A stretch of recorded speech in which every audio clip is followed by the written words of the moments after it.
ভুতুড়ে ভোটার নিয়ে তৃণমূলের যে কোর কমিটির বৈঠক, সেই বৈঠক ইতিমধ্যেই শেষ হয়েছে। অভিষেক বন্দ্যোপাধ্যায় সহ 36 জন সদস্যের এই কোর কমিটির বৈঠক শেষ হয়েছে ইতিমধ্যেই। আশাবুল হোসেন আমাদের প্রতিনিধি রয়েছেন আমাদের সঙ্গে। আশাবুল, কি হলো বৈঠকে? দেখো, আজকের বৈঠকে তৃণমূলের যে ভুতুড়ে ভোটার সংক্রান্ত যে কমিটি 36 জনের, তার মধ্যে অধিকাংশ উপস্থিত ছিলেন এবং তার পাশাপাশি তৃণমূলের সাংগঠনিক জেলার সভাপতিরা এবং চেয়ারম্যানরা উপস্থিত ছিলেন।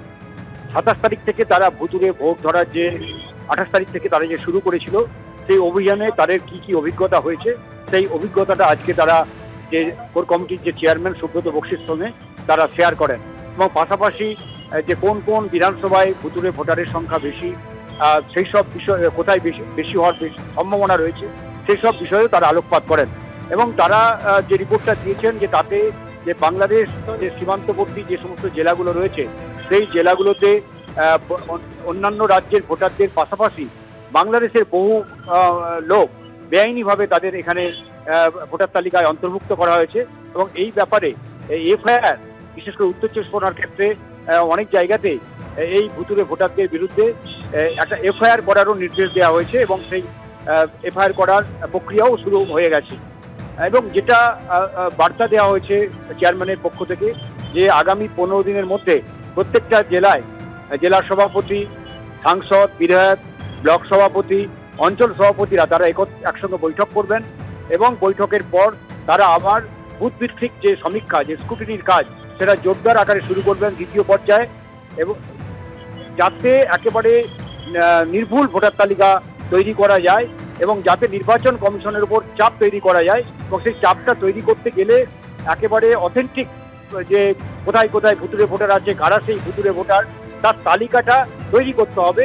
এবং আগামী দিনে আজকে যেমন নির্বাচন কমিশনে সুব্রত বক্সির নেতৃত্বে অরূপ বিশ্বাস, ফিরহাদ হাকিমরা যাবেন, ভুয়ো ভোটার সংক্রান্ত অভিযোগ দায়ের করবেন, আগামী দিনে যাতে এই অভিযোগটাকে একেবারে তথ্য সহকারে তুলে ধরা যায় নির্বাচন কমিশনের কাছে, সেটা এখন তৃণমূলের মূল উদ্যোগ নিচ্ছে, যাতে যে তথ্য প্রমাণ নিয়ে একেবারে হাজির হওয়া এবং আরো বেশি করে তথ্য প্রমাণ সংগ্রহ করার জন্য এই যে কোর কমিটির সদস্য, সাংগঠনিক জেলার সভাপতি, চেয়ারম্যান, তাদের নির্দেশ দেওয়া হয়েছে এবং আগামী শনিবার থেকেই প্রত্যেকটা জেলায় জেলায় যে জেলা সভাপতি, জেলার সাংসদরা, বিধায়করা, অঞ্চল সভাপতি, ব্লক সভাপতিরা তারা বৈঠক করে ফের দ্বিতীয় পর্যায়ের ভুতুড়ে ভোটার ধরার অভিযান শুরু করবেন।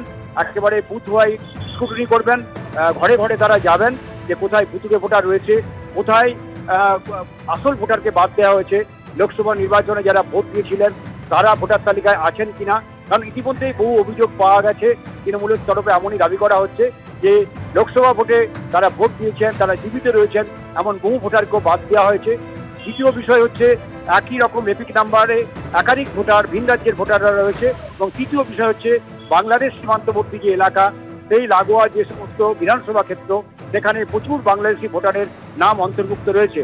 এই বাংলাদেশি ভোটার তাদেরও চিহ্নিত করার কাজটা তৃণমূল জোরদার আকারে করতে চাইছে এবং প্রয়োজনে বিভিন্ন জায়গায় যে কারা এই ভোটার তালিকায় এই বাংলাদেশিদের যুক্ত করেছে তাদের খুঁজে বের করে তাদের নামে এফআইআর করা, এই নির্দেশও দলের তরফ থেকে দেওয়া হয়েছে। ইতিমধ্যেই উত্তর চব্বিশ পরগনায় বেশ কয়েকটি এফআইআর দায়ের করা হয়েছে। অর্থাৎ যারা দালাল, যাদের মাধ্যমে এই বাংলাদেশি ভোটারদের অন্তর্ভুক্ত করা হয়েছে, তাদের খুঁজে বের করে তাদের চিহ্নিত করে তাদের নামে এফআইআর করা হচ্ছে বিভিন্ন থানায় থানায়।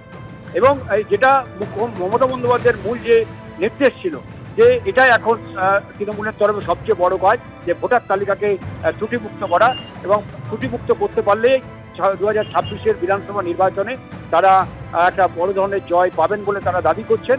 মানে এই যে প্রাথমিক কাজ, সেই কাজটাতেই এবার তারা জোর দিচ্ছেন এবং আগামী দিনে আরো জোরদার পদক্ষেপ করতে হবে, সেই নির্দেশই আজকে সুব্রত বক্সি, কোর কমিটির চেয়ারম্যান, তিনি বাকি সদস্যদের নির্দেশ দিয়েছেন। অর্থাৎ আশাবুল, এখন যা বৈঠকে সিদ্ধান্ত হয়েছে একেবারে বুথ স্তরে পর্যালোচনা করা হবে, সেই পর্যালোচনার পর বৈঠক হবে।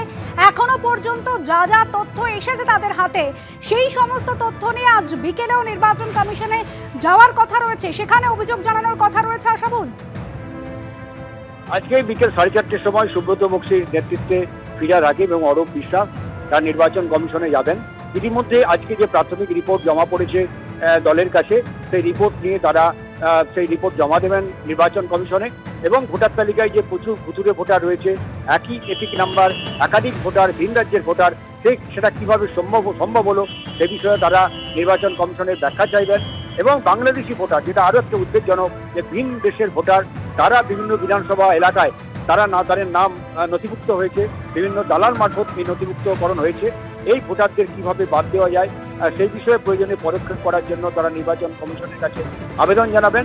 এবং যেটা বললাম যে আজকের বৈঠকে ঠিক হয়েছে, দ্বিতীয় পর্যায়ের স্ক্রুটিনির কাজ শুরু হবে এবং দ্বিতীয় পর্যায়ে আরো বিস্তারিতভাবে তথ্য সংগ্রহ করা হবে। তারপর আবার নির্বাচন কমিশনের দ্বারস্থ হতে চাইছে তৃণমূল নেতৃত্ব। ধন্যবাদ আশাবুল।